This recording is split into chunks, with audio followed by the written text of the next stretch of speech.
Okay. Do, do, do, do, do.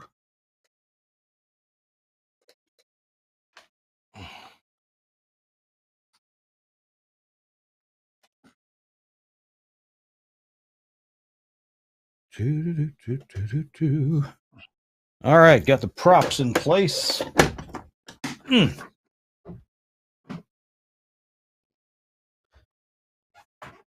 I do have to make a shekel or two from this.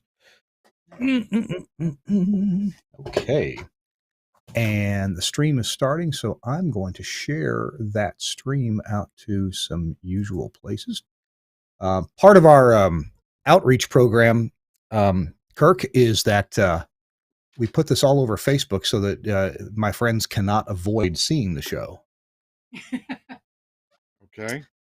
That's my distribution philosophy. You can't avoid us.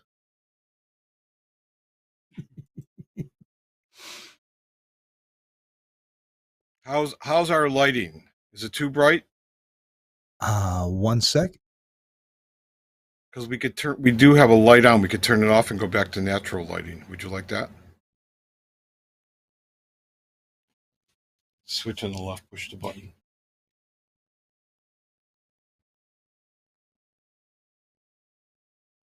Is that better? Okay, then we'll leave that. Good. We'll save electricity.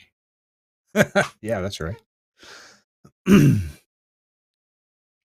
Let me see if I can.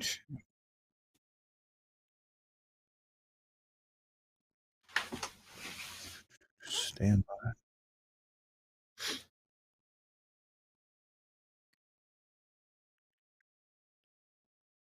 Posting.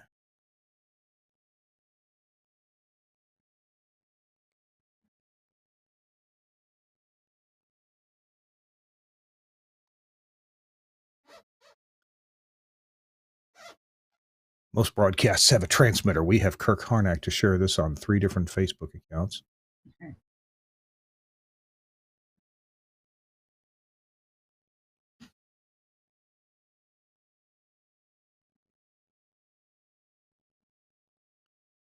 Make sure that got shared out appropriately. Okay.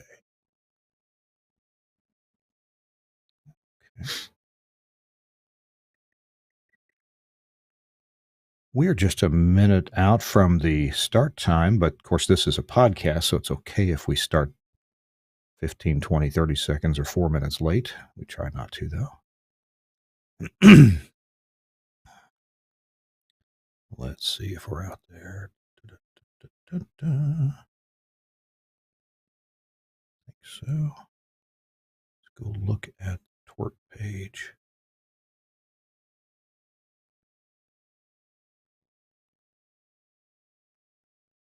Yep, good. We are there. Lovely. All right. Hey, everybody, live on the network. If you're watching live, we're getting ready to do the show. This is the part of the show that you don't see in the final version because we cut this out and we replace it with a bona fide sponsor billboard. Intro, all that. All right. Let's see if I've got my notes together here. I do have some of them together. Grab my other notes. You know, the ones that Mary Ann sent.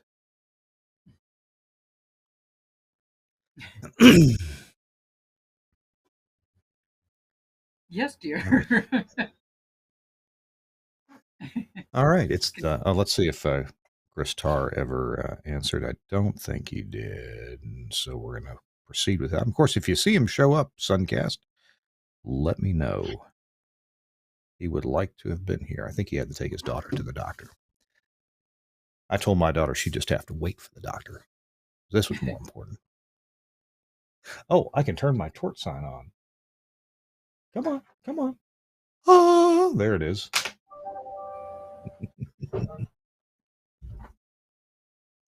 Why do men like remote controls so much? What's up with that?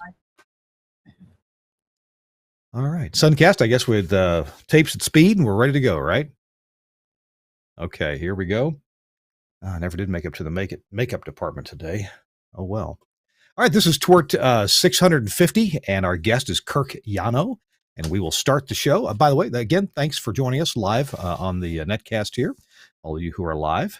And if you are watching this recorded, you're not seeing this part either. So here we go. All right, here we go in 3, 2. Hey, welcome into This Week in Radio Tech, the show where we talk about everything from this microphone to the light bulb at the top of the tower. I'm Kirk Harnack. Delighted that you are here. We've got a fun show today. We're going to learn something along the way, but we're going to have fun too. And that's mostly because of our guest, not because of me. You've heard from me for 649 episodes so far. But this guy, you haven't heard from before, at least not on this show, but you have heard his work. I promise you. I'm coming to you live, if you're watching this live, from the Telos Alliance studio in Nashville, Tennessee. It's a stormy, rainy day here. I think the thunderstorms are mostly past, but it's just a humid summer day here with the attendant thunderstorms we have here in the South. We'll get a weather check in a minute from our guest, but I'm so glad that you've joined us. Chris Tarr wanted to be here, and as far as I know, he's not going to be here. He's got a doctor appointment with his daughter, so there you go. I wish them all well. And hopefully Chris will be back with us next week, right after the 4th of July. All right, that's enough of that. Let's bring in our guest. I am so delighted. I've been hearing about this guy literally now for 20 years. I've heard an earful from Frank Foti and from Steve Church about this guy. And now here he is on our show. Ladies and gentlemen, he shares a fantastic first name. Oh my gosh. So you know I got to like him. Kirk Yano is here. Kirk, welcome in. It's good to see you. Hi everyone. So wow, it's I've been hearing your name for years. Never have gotten to talk to you until a little pre-show this afternoon. And thank you so much, Marianne Seidler, for getting us connected. My wife and I had dinner with Marianne in Las Vegas a couple months ago, and she told me about you, how she's known you for years, and you guys are good friends. And so thank you, Marianne, for getting us connected. Kirk, for those of you, those people who don't know who you are, and they may be a few, but if they read liner notes on albums, they're going to see you. You've worked with Public Enemy, Mariah Carey, Miles Davis, Madonna, Michael Jackson, Placido Domingo, and Phoebe Snow, and you're a musician too. So tell us what you'd like us to know about Kirk Yano. Well, I was a musician, and as a young person played in many rock bands, and we had a record deal, and I was never happy with my guitar sound in the recording studio. So I asked many questions, and then I built a studio in Cleveland, my hometown, also the hometown of Telos. Oh, so you're from Cleveland, Ohio? Yes, sir. Yes, sir. Awesome. Well, cool. Now, even in this day and age, people see you, they see your face, they see your interesting hair, they know your last name is Yano, and they wonder, why doesn't this guy speak with an accent? Well, it's because you're an Ohioan, right? Yes, sir. Yep. Good deal. Cleveland, so, Cleveland, the rock and roll capital of the world. Indeed. And I lived in Memphis when Cleveland was chosen for the Hall of Fame. Of course, some Memphians were a little upset about that, but I thought, let it go to Cleveland. They should probably have it. Well, yeah, go ahead. Now, so a lot of folks who know me know that I work for Telos Alliance. Obviously, I'm sponsored by the studio, sponsored by them. And they're my employer. But Steve Church passed away a few years ago, but he's the founder of Telos. And you and Steve worked together, and also you and Frank Foti worked together. Tell me about how that got started.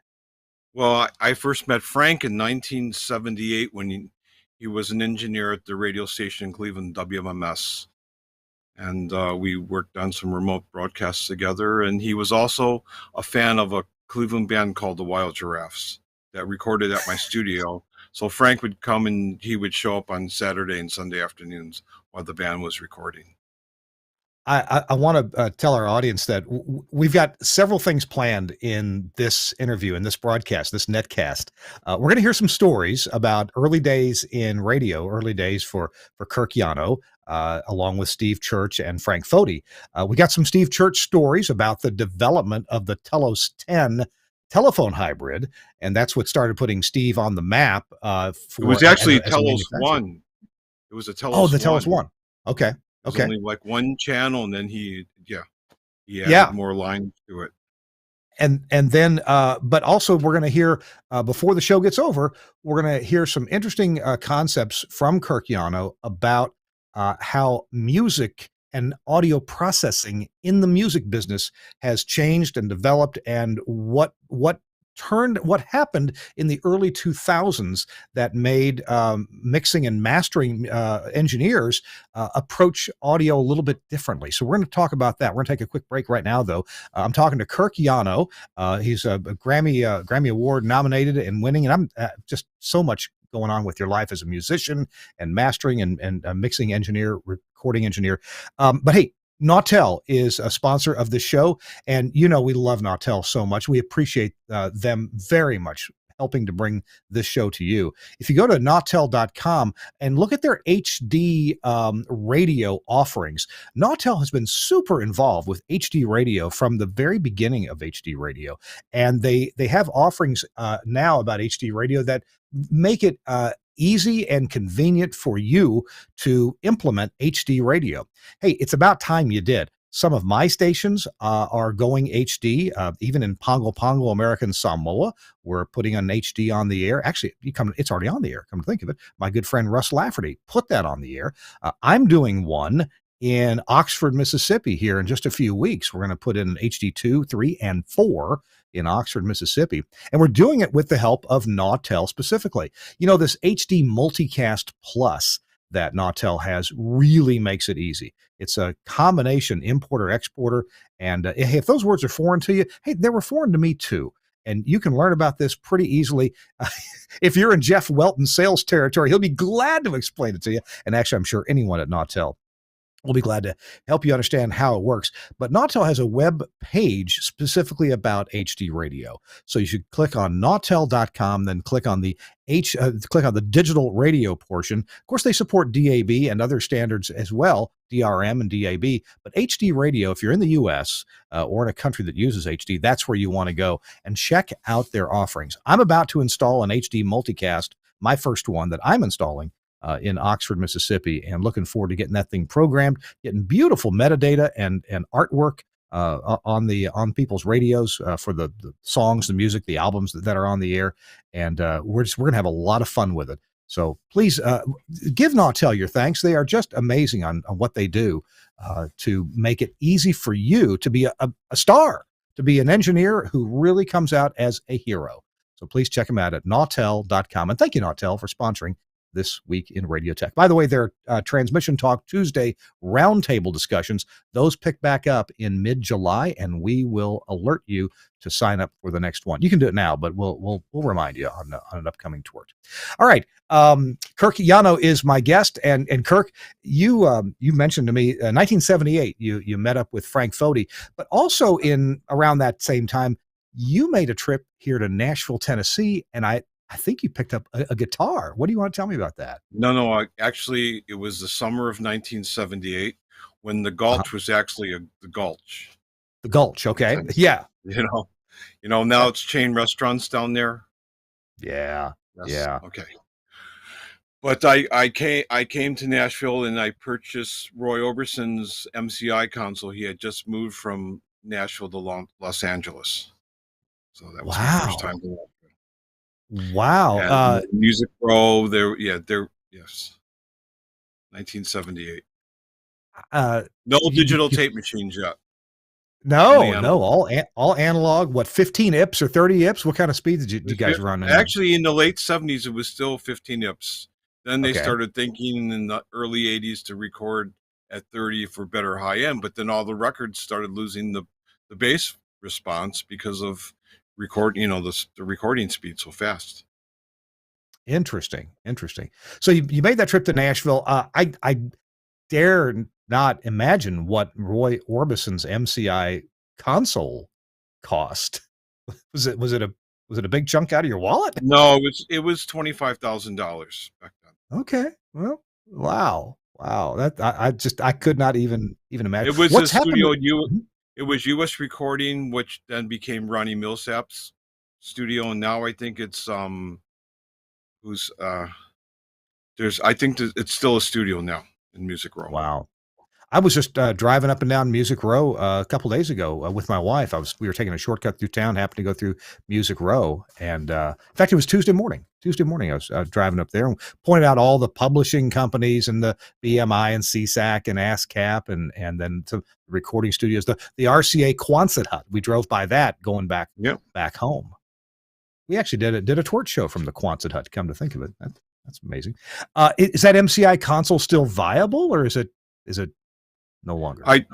People still use them, but now we're into digitally controlled analog and total digital consoles, because then you can work on a mix, go home for a day or two and think about it, and just push a button and reset itself in 15 seconds, and the mix comes right up. You mentioned something that I'd only heard of before, and that's digitally controlled analog. Tell me about that Sure. technology. Digitally controlled What? analog was basically started by Dave Harrison consoles in Oh, the mid 80s, when he sold his consoles to TriStar Pictures in Los Angeles, Sony Pictures, and where they could use digitally controlled and the analog circuits, and then they could actually recall the mix the next day and update it. wow! So Mixing they could get with film mixing. Yes, repeatability on the mix, right? yes, yes. Hence the digital Without, like, control. yeah, because up until then, when you would use patch cords and if you worked on a console, you would leave the mix up until you were happy with it. Ah, Before, SSL had Total Recall, and then, Neve had the flying faders, and with all the doing all the fader moves and everything. this Kirk, this is a whole world that yeah, as a broadcast engineer, I know very little about. I've had the You pleasure of know, visiting a few recording consoles, but I never get to see people working. It's always just a tour. and now SSL just bought Harrison in Nashville. Harrison Really? Company. Wow. Yes. We've had an SBE meeting at what was the Harrison place over in Smyrna, Tennessee, just southeast Yes, of here. yes. Yep. Wow, interesting. And Harrison made some broadcast consoles. I He remember did, seeing yeah, those mini in the broadcast 90s. consoles and live mixing. But it was him selling the consoles to TriStar Pictures in the late 80s that helped save the company. They were in the Wow. late 70s. Well, actually, Dave Harrison in the early 70s, he invented and created the first MCI consoles, when he owned a recording equipment store in Nashville called Studio Supply. Hmm. And then he started Harrison consoles, and those were used by, like, the ABBA records, the pop, so that, and people would use a Harrison console and a Studer tape machine, and those were like the best equipment you could buy in the 70s for fidelity and technology. All right, I'm going to ask you a question, maybe a pointless question, because yeah, I think the answer is well, Kirk. It's all important, but when you think about equipping a recording studio, what if you have to focus, give all your energy and focus to one portion of the studio? Is there any one portion you can point out as being I the you would keystone? Mhm. Sure, it's mainly getting the room right, Mm. where you can just walk in, like, you walk into an empty house and you have echo, and then you walk into the bedroom or the bathroom and there's some slaps and that, and then maybe you get into the room that has some drapes and some carpeting, and there's, then the low end starts to feel tight and it feels real, and you walk around and clap your hands and you can hear that. That's the first place you start.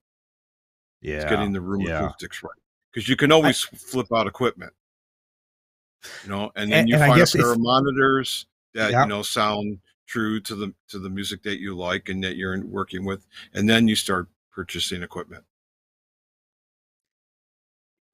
considering the technology available today and the technology available, say, starting in the early and mid '70s, is there a favorite time of yours where your heart is and your ears are in terms of the era of certain equipment?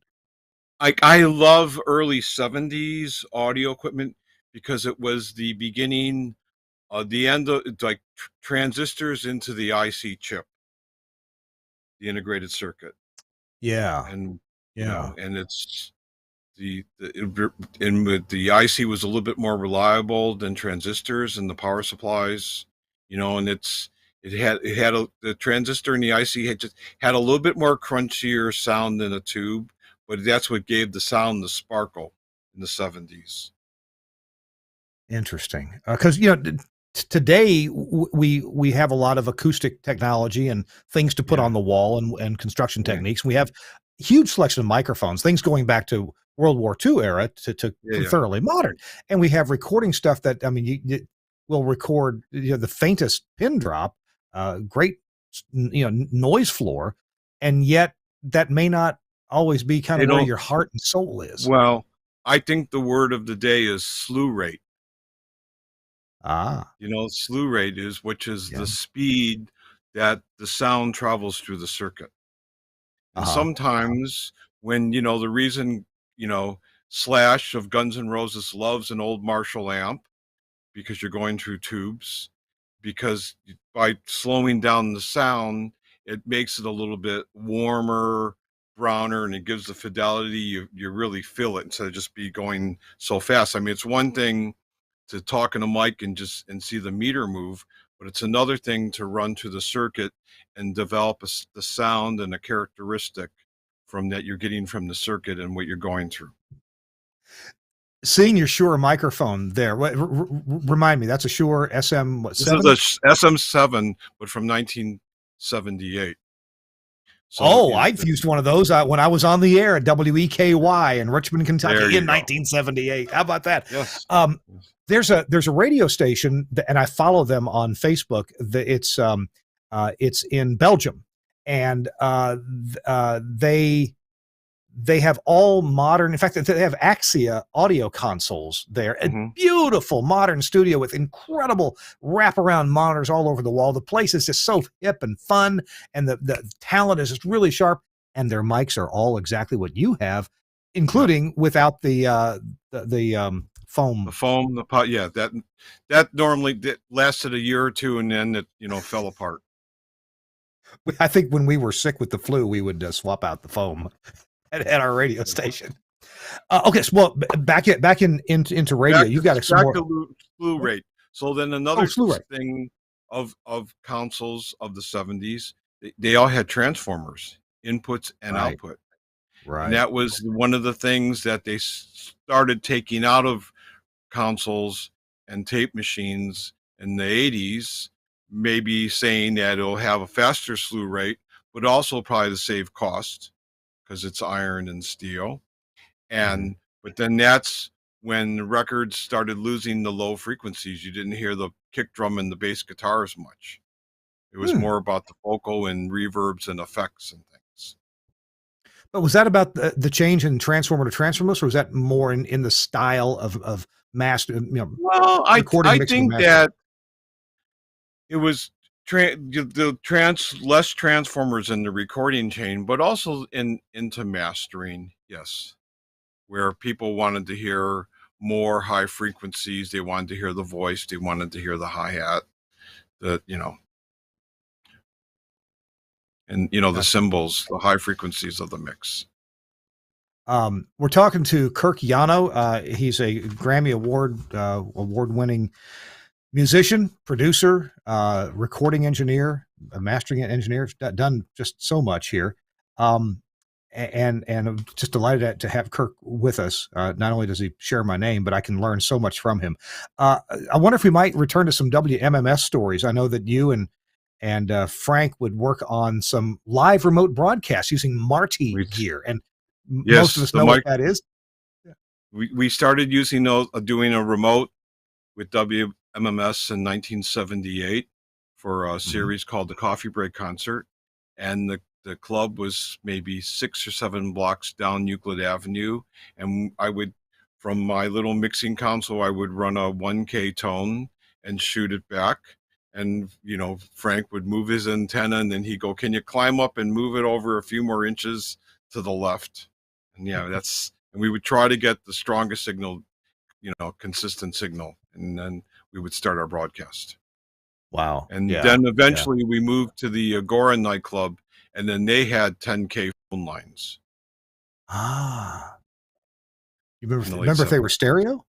Were they stereo systems? Well, I dare stereo, but if I remember a lot of things I did, like going to King Biscuit Flour Hour and Westwood One, that sometimes the left channel would go to the northern part of the states, to California, to their offices, Oh, and then the oh no. second, the right channel, and then they'd probably in the studios they'd use a digital delay, and then they would, whatever channel that was early to match up the left and right, they would, go 1 or 2 milliseconds, 3 milliseconds to match the delay time between the left and right channel.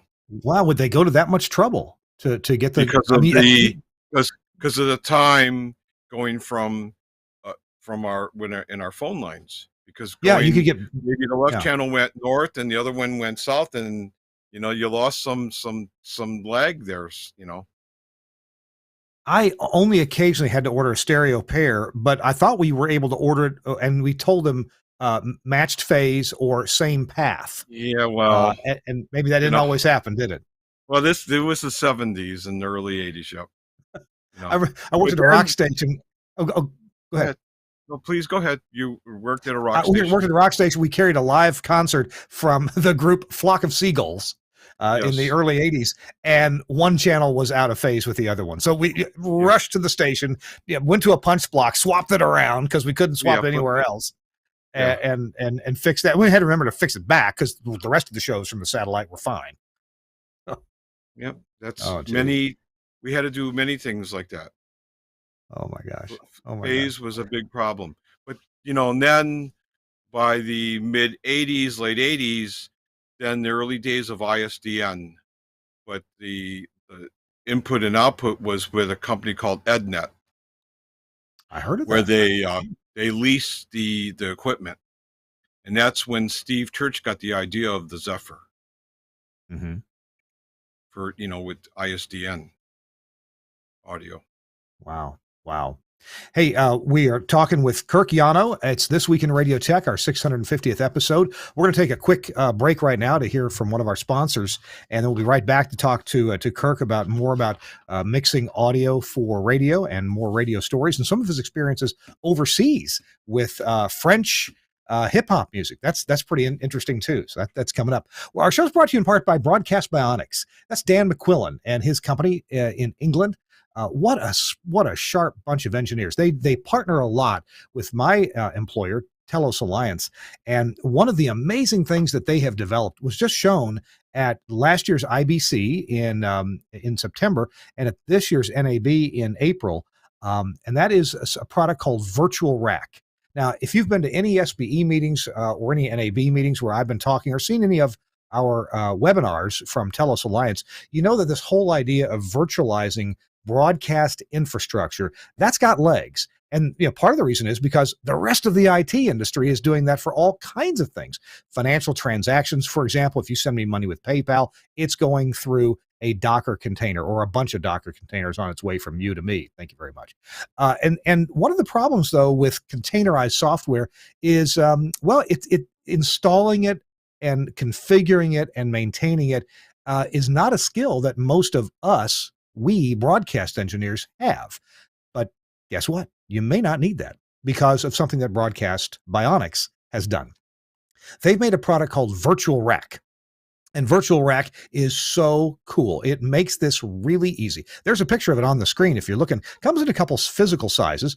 And if you don't live in England, well, and want to pay for shipping on a big server, you can buy your own according to their specs and have them remotely configure it for you.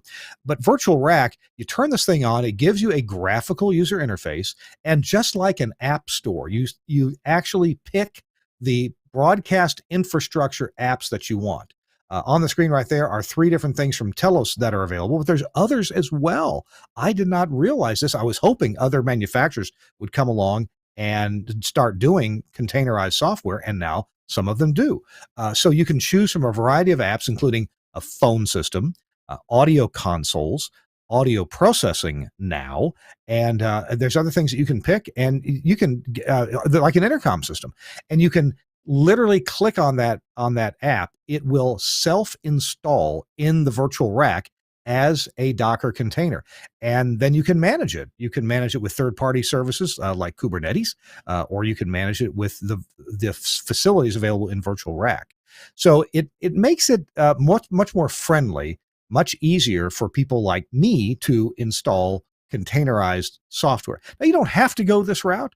Certainly, if you're a Linux expert or if you know about containerized software, you can go ahead and install these products yourself. But Virtual Rack is so cool; it makes it easy. Now you still have to license these products that you install. That they generally don't work or they're limited in some way until you license them with their manufacturer, like Telos Alliance. But Virtual Rack, so cool. And there's backup options. It's lovely. I'm just so proud of the folks at Broadcast Bionics. Leave it to Dan McQuillan to invent something like this and then actually make it happen. There are videos online available. You saw a couple of videos at the bottom of that webpage that you can watch and learn more about Virtual Rack from Broadcast Bionics. Go to bionics.co.uk. Just do an internet search for Broadcast Bionics and look up Virtual Rack. Thanks a lot to Dan McQuillan and Broadcast Bionics for sponsoring This Week in Radio Tech.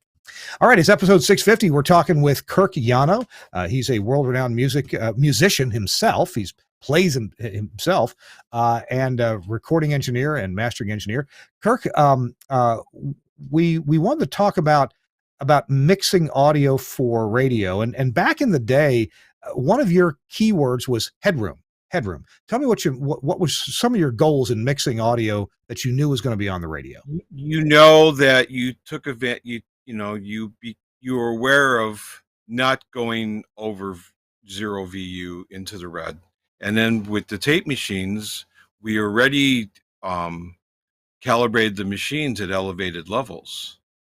So when you hit zero, if you went for -3, you're actually hitting 0 on a tape machine. With like when you calibrated Ampex tape or 3M audio tape, you would calibrate it for +1.5 or +3 dB over VU. Even though it didn't hit 0, you knew it was getting a little hotter. So you always watched your levels and you never went into the red. And when you mixed the song, you kind of like had the levels from -3 to 0. The kick drum and the voice is just bouncing there. You never really went into the red because you had nice clean headroom with the reverbs and the delays and the cymbals and the overtones of the piano and the acoustic guitar. And then the mastering engineer, he would just, maybe high pass some of the low frequencies, and maybe put a little bit of compression or limiting just to keep the levels steady. So, and then they would clean that up, so then when it got to the AM or FM radio processing, then when it went from a song from the 60s to a song to the 70s to the 80s, the sound and the level and the fidelity all matched this, would be pretty close with that.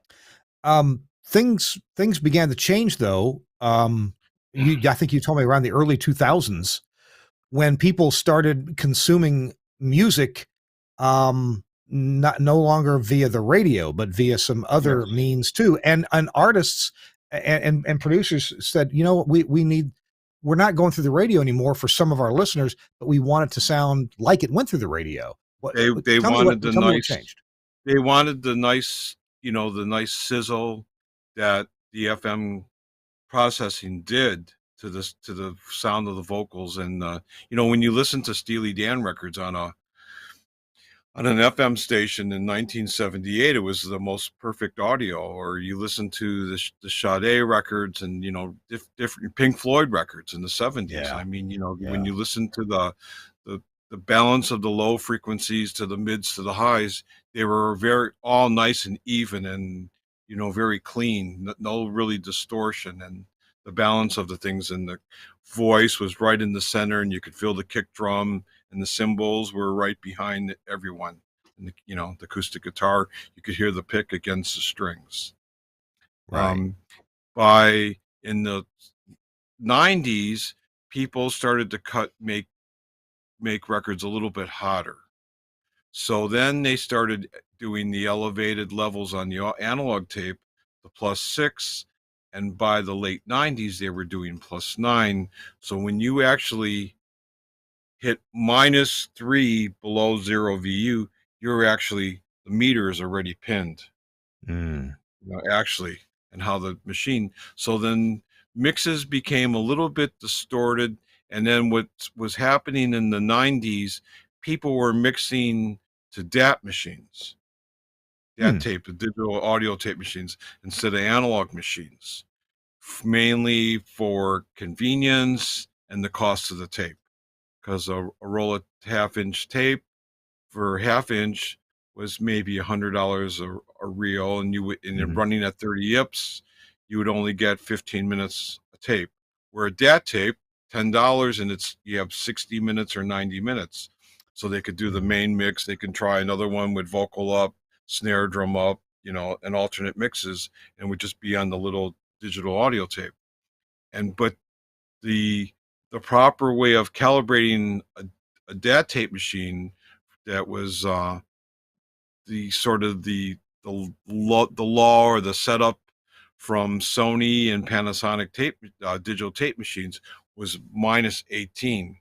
So when you Right. actually hit 0 on your console, you would do it.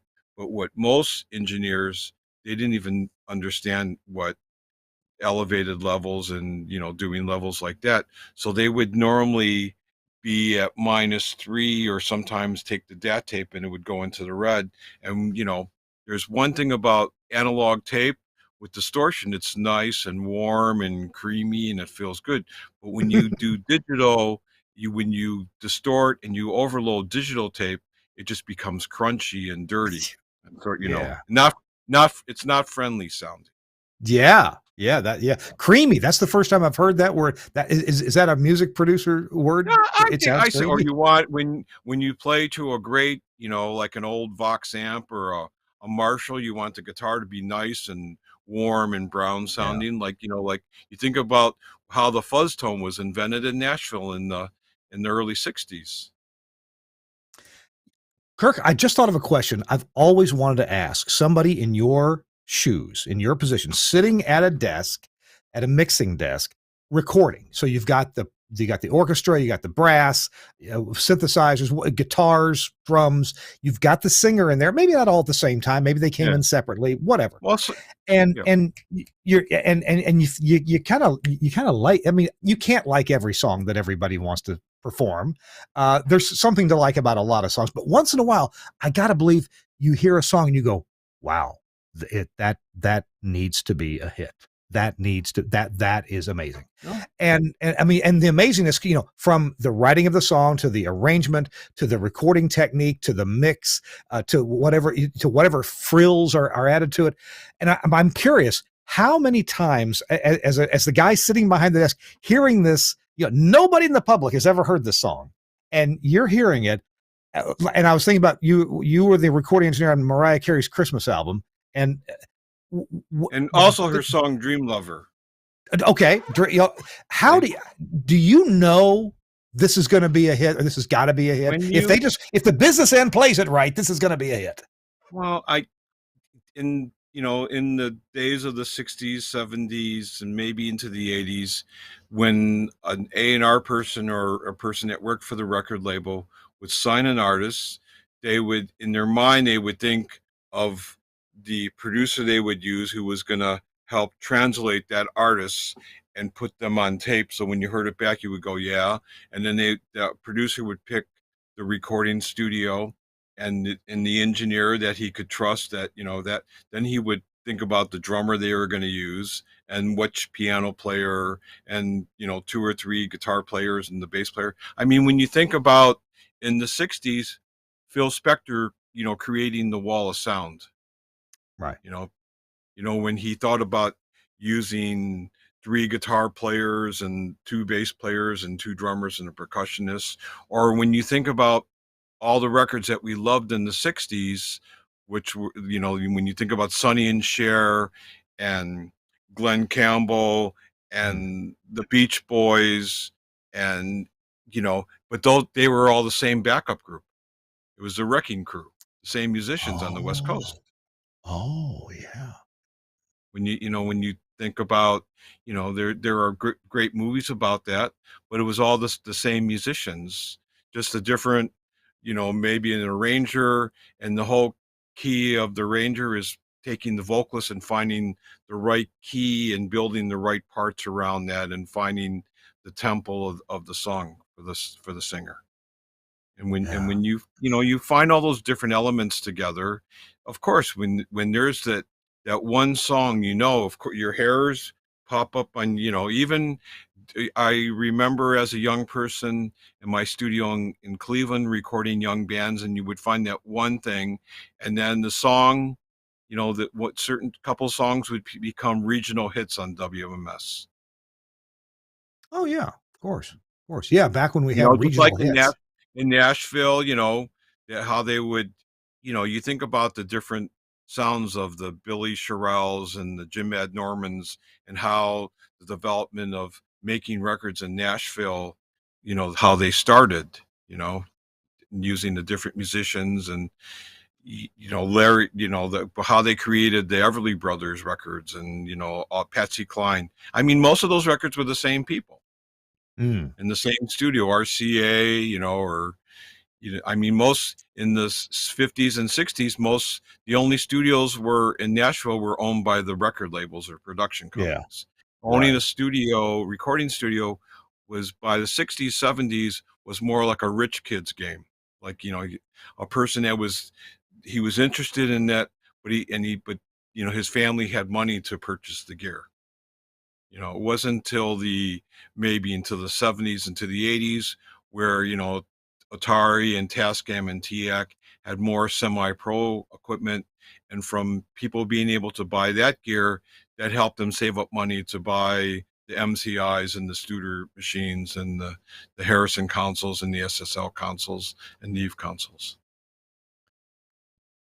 Sometimes I see videos of well, one guy in particular that always impresses me. The music of Tom Jones, and to Yeah, see a video of him singing, and he may be hand holding a mic in a live performance, or it may be on a stand, but it's a mic that by today's standards we wouldn't consider to be a very important microphone, and yet is it just the pure talent of a guy I like I Tom I Jones? think his greatest thing that Tom had, and Frank Sinatra and Mhm, Judy Frank, yeah. Garland, they had microphone technique.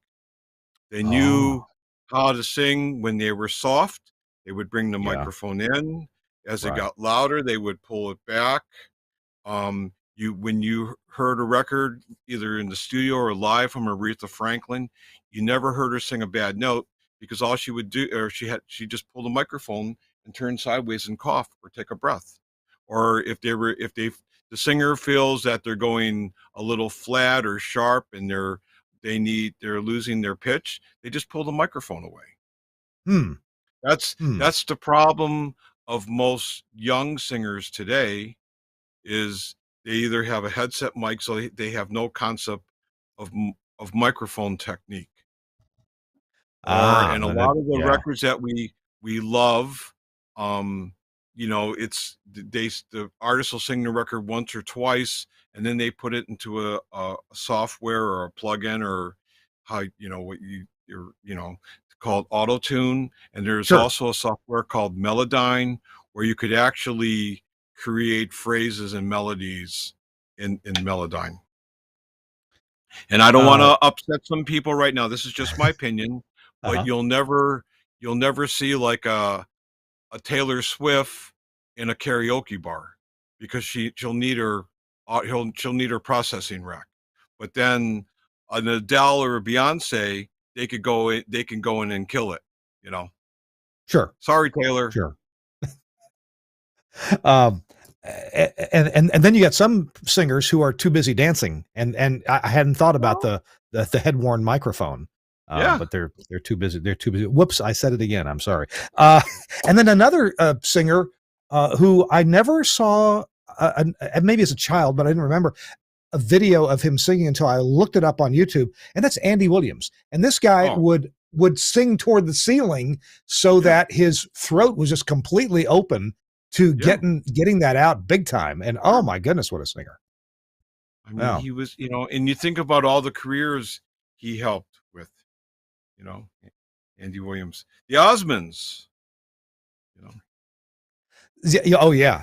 Watch those as a kid. All right, so thinking about, we'll take a break in a minute, but I want to ask you, thinking about your career as a recording engineer, what would you say is a big mistake you made? And maybe a better way to say it, what was a good learning experience? Like, well, I'll never do that again, but I found out the right way to do it. You have an experience like that well, I just totally screwed that up, but I found out how to do it right. Well, I mean, I think wish I would have starting my career in the audio business and having my studio in Cleveland. I wish I would have moved to New York a little bit sooner. Mm-hmm. Mm-hmm. I moved to New York at the age of 30 and I didn't know anybody. And I just went to jam sessions, and that's how I met musicians and got circulated into the business and worked my way into the different studios. I got to work in some of the greatest studios, like the Power Station and the Record Plan and A&R Recording. And, I wish I would have done that earlier in my life. Just curious. Probably the answer is no. Did you ever work with Dominique Durand and the band Ivy? Not the band No. Ivy, but Ivy. Okay, just wondered. Hey, we're talking to Kirk Yano, and he is just a wonderful recording artist, and we're going to get to talking about audio processing and how Kirk put multi-band processing that he learned about from Frank Foti, put that to use in some recording mixes and mastering. Our show This Week in Radio Tech is brought to you in part by Broadcasters General Store, and they represent Henry Engineering. Now, Henry Engineering, makes a lot of different things that'll help you as an engineer build a studio and get it done right, get it done quickly, get things interfaced the way they ought to be. Saves you a lot of trouble over lashing something together yourself. And I'm not sure if Suncast has the page ready or not, but I wanted to let you know about a product that they make called the Talent Pod.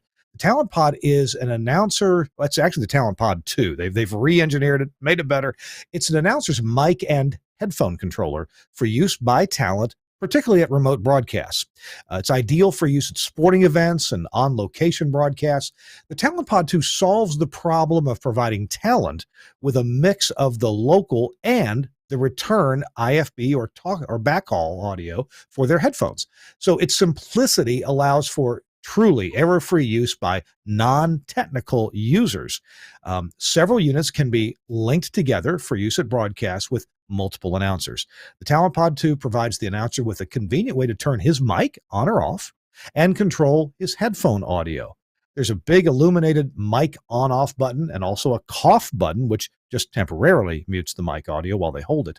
The mic control functions are compatible with any professional dynamic or condenser microphone. And the Talent Pod 2 also gives you control of the announcer's headphone audio, allowing remote site local audio to be mixed in with that return audio that's sent to the site from the main studio. So there are separate inputs for local and return audio with a volume control for each source. The talent can, adjust themselves for more me, or less me, if you will. And to minimize confusion between the two, the Talent Pod 2, it has pan switches that can independently position the local and the return audio in the left, center, or right channel of the announcer's headphones. It also includes a mic preamplifier, which can be used to add an additional mic input to a mixer, or used with a codec that maybe has no microphone input or monitor jack. So many cool features about the Talent Pod 2 from Henry Engineering and Hank Landsberg.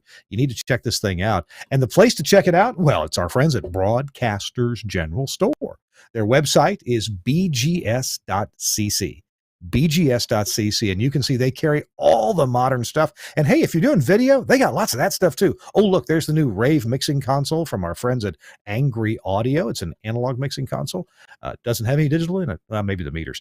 And the whole, there's the Axia Altus console. At BGS, they are experts in just about everything. And if they're not, well, they call me if it's an Axia thing or a Telos thing or an Omnia thing.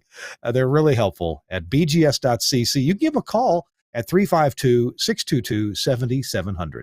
That's 352-622-7700. Thanks, BGS. Broadcasters General Store, for sponsoring This Week in Radio Tech. I'm Kirk Harnack, and talking this week with Kirk Yano, and he's on the side of this whole radio equation where they actually make the stuff that we want to listen to. And so delighted to have Kirk with us. Kirk, I wonder if you could start us off on the world of processing, audio processing in your business. And I don't know where the different things take place. Like when you record, do you have some basic dynamics, basic compression going on? When you mix, when you master, at what point in the process do you start implementing serious dynamic control? That's more in the mixing process where Mm-hmm. you start balancing, you get your sounds and you add the equalizers or compressors and noise gates to the drums and the bass guitar and the lead guitar and the grand piano. And then you start finding the effects for the lead vocal and the background vocals. Then you want to, so now with, most music that we mix goes right to the internet. It's not prepped for the radio stations that much anymore. Uh-huh. So we kind of like think about making it where you're doing mixing and some pre-mastering parts, so they could kind of, emulate the compression that FM radio would give to the mix. So when you hear it, when the song gets to Spotify or YouTube, it has that sort of that nice FM processing, the nice sizzle of the high frequencies. Gotcha. Okay. All right. Multiband. How did Well, that make its way into the process, well, and where? multiband was more about when a lot of records became, so when the digital audio workstations. So, one time, into the 80s, into the 90s, to build a recording studio, okay, well, let me just go back. In the 70s, in the late 70s, you could build a 24 track recording studio for about $75 to $100,000. Speakers, Okay. amps, little, a, a good microphone, a grand piano, and that. But then by the mid 80s, then you started getting into the large format consoles like a solid state Logic or a Neve console. And then they would take two 24 track machines and sync them together to do 48 tracks. This is even before digital tape. And so then, then now you're into having a $300,000 to $500,000 investment. And then by the 80s into the 90s, then they started having 48 track digital tape machines. And then, some of the larger studios, in New York City, like the Hit Factory or Sony Power Station, they would take two 48 track machines and sync them together. And then you would have 96 tracks. So then your recording console would have to be at least 100 channels, because you would also need input returns for your reverbs and your different effects and your lexicon digital delays and your flangers and your auto pans and different things like that. Okay.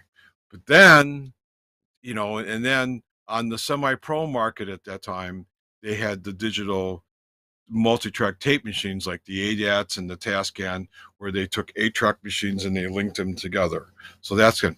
But then by the early in the early 90s, there was a 2-track digital audio format, and it was called Sound Tools from DigiDesign.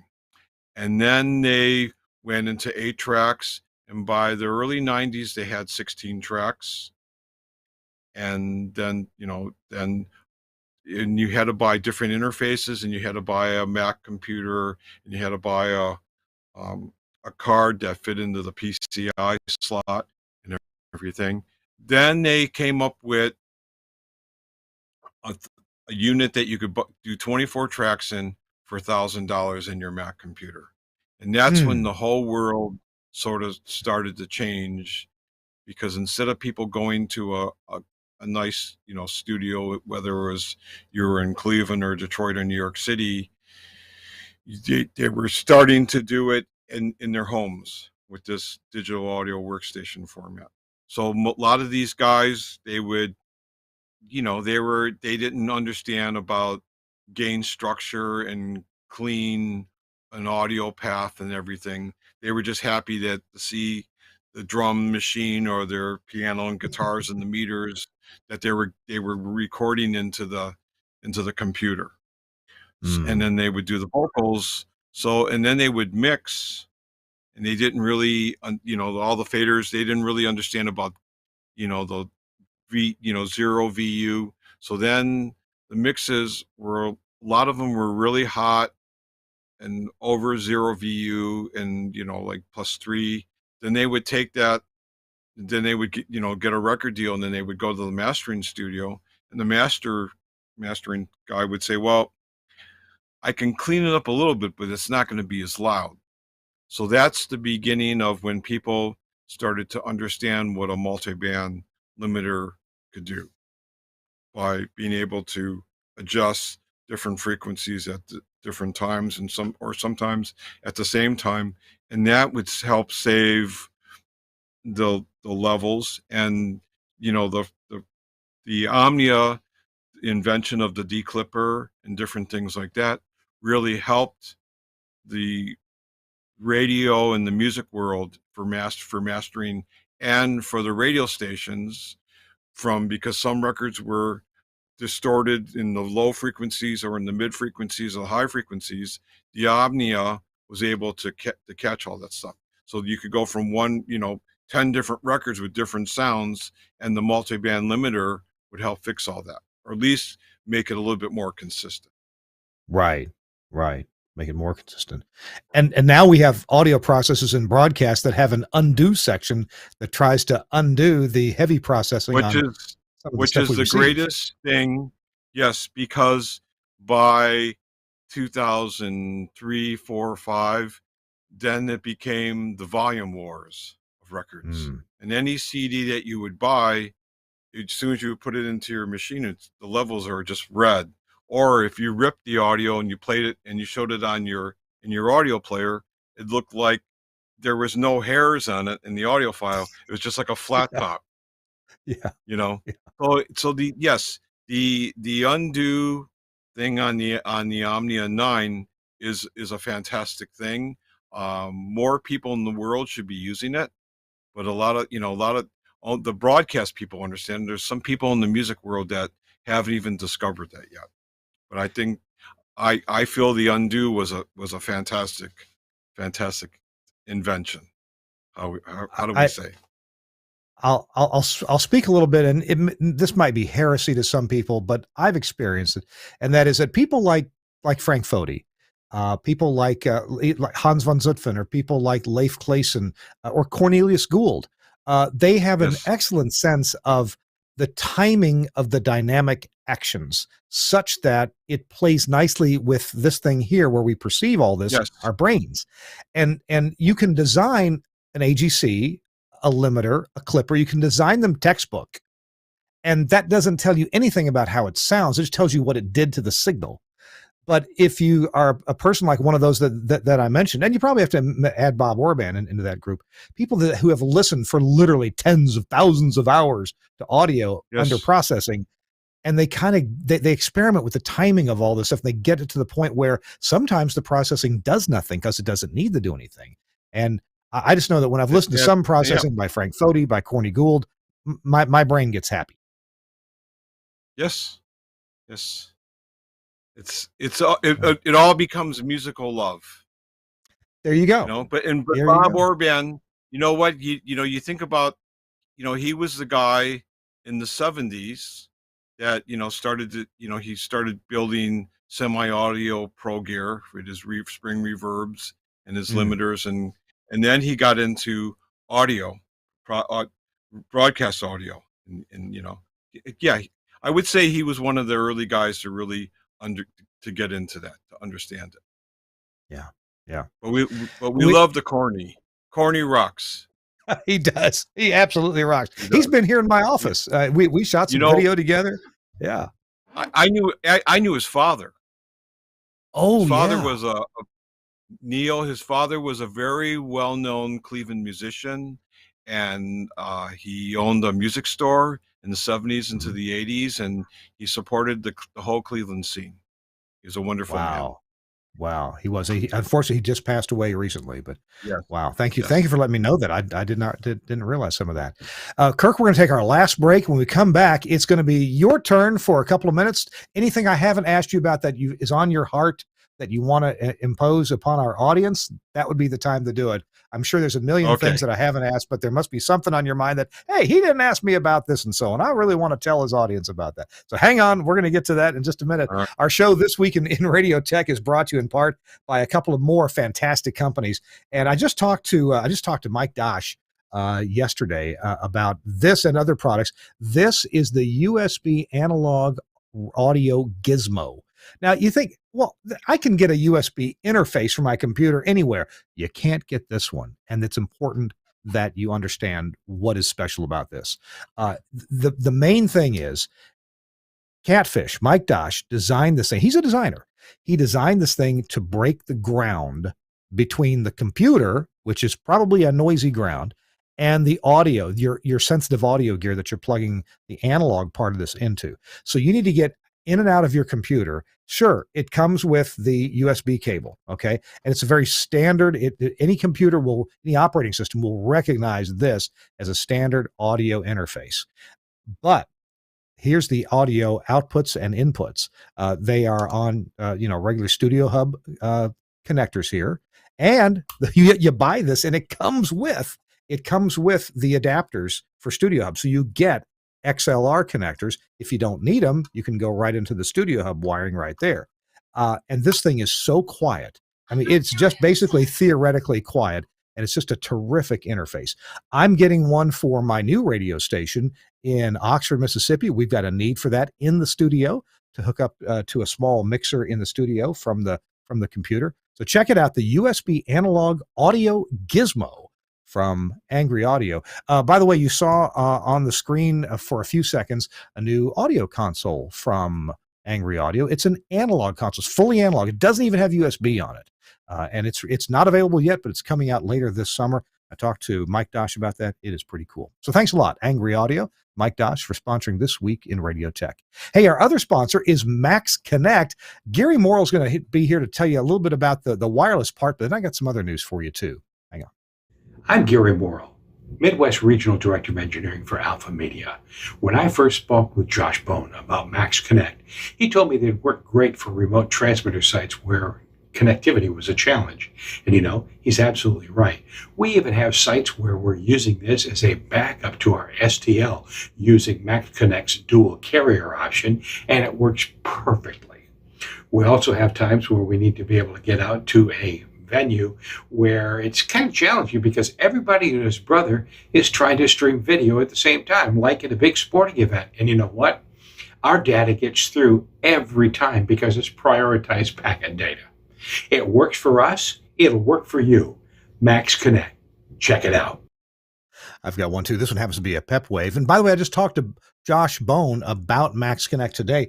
He told me that they are turning on more and more and more Max Connects, even here just lately, that more stations are saying, we need IP connectivity at our transmitter site, or we need to go do remote broadcasts like never before. And Max Connect really makes it work. I've been in situations where hotel Wi-Fi wasn't good enough, where even my good old T-Mobile 5G wasn't good enough. And the Max Connect box, this one right here, made our broadcast work. And it was the only thing that would make it work. I've been in at least 4 situations like that where this was the only thing that made the broadcast work. Max Connect also, if they keep expanding, they're hiring engineers, they do repairs, and they also do contract engineering work. So if you've got a project that you need to get done, and if maybe you're an engineer yourself, you say, I don't have time to do that thing or that thing, whether it's just a little part of the project or an entire handling a whole thing for you, the Max Connect group can help make that happen for you. They're all across the eastern half of the U.S., and also in the next few months, they will be offering in-house tower services as well. Thanks a lot, Max Connect. for sponsoring This Week in Radio Tech, maxconnect.com. I know it's spelled funny. We'll have a link in the show notes. All right, just a few more minutes here with Kirk Yano, Grammy Award-winning recording engineer and music producer. Worked with some big names, and he's a big name himself. Kirk, I asked you to think about what would you like to leave our audience with, something that maybe I haven't asked you about, something that's on your heart that you want to tell a bunch of broadcast engineers. The first thing, thank you very much for having me. I'm very happy to be here. And you do have a wonderful first name. Kirk. Thanks. Thanks a lot. And but thinking about broadcast processing, you know, the world changed, but I think that, you know, we still need radio. You know, I still do. Do you have satellite radio in your car, or just listen to regular Nashville stations, or what kind of music do you listen to in your car? I listen to Nashville stations, but typically I listen to my own stations by streaming because I'm too far away from them. I'm a 7-hour drive from most of them, or Hawaii or Samoa. So yeah, I stream my stations back here to the house. Okay. All right. So yeah, what would you like me to say? Well, you've got something in your lap there, dude. What is that? I love the analog console. We love analog. What is that? Oh my gosh! It's a guy from Houston, Texas, named Lou Stevenson, had a company called Interface Electronics, and he built mixing boards in the late 70s into the 80s. That thing is gorgeous. That looks like fun. He had he borrowed designs from Dave Harrison and MCI consoles. What do the I/O connections look like on that? There's just you know, your connectors, like just a multi-pin connector in the back they pull out. Oh, okay. All right. Does that go out to a snake with XLRs on it? No, there's XLRs for the inputs. Oh, okay. Gotcha. Understood. Okay. Gotcha. Yeah. If you had that and a Nagra reel-to-reel next to it, you had the whole setup right there. Yeah.